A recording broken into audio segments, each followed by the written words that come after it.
Hi, in this video, I'm going to show you the incident management flow using Soda Cloud. Incident management helps you track, investigate, and resolve data quality issues when they occur. An incident is created when somebody reports a warning or failed check, a failed data quality check, to someone for resolution. You can easily integrate Slack or MS Teams with your Soda Cloud and so that you get notifications right into your desktop. As you can see on my screen right now, Fabiana has already assigned me as a lead for a particular incident. Let's solve it together. I'm right now in the incident tab and we're going to explore this dashboard together. The incident is of course titled as invalid currencies, and we've already seen that it was reported by Fabiana. The severity is she's marked it as major, but other options available are minor and critical. So first, let me go and update this to investigating. And she was kind enough to leave me a description that the issue seems to be about currency values and that the valid check should allow for any ISO like currency. Now, here in this section, I can see that the check is called valid currency check, and the data set that this is related to is called account balances. So I'm going to go directly to the check and tab on the check history. I can see that there was a particular incident, which is the issue that it was created. This is, I think, this is the first time that this issue has been created, and I can see the history of the check here. In the diagnostics tab, I can see 5 properties, and it tells me that out of 5,000 rows, 50%, that is 50.6%, that is around 2,530 rows have failed this check.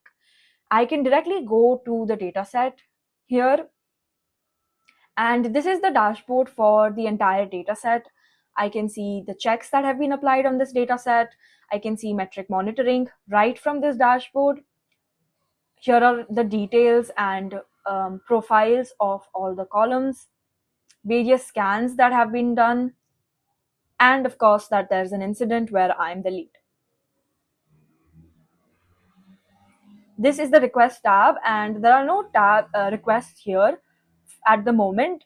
If later in the video, when I'm going to create a contract, I'm going to show you how you can create requests as well. Now let's come back to the checks. On top, I have the dataset checks, and these are the following checks that seem to be working correctly for this data set. But in the column level checks, we can see that one of our checks has failed, and it is the valid currency check that failed. I think the issue is somewhere about how this check has been defined. And let's go have a look at the way this check was defined in the data contract itself.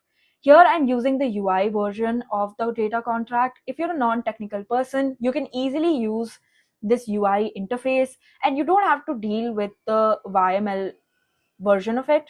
Um, Both of them sync seamlessly and they follow the same source of truth. In the definitions for valid currency, I can see it's the way this check was defined.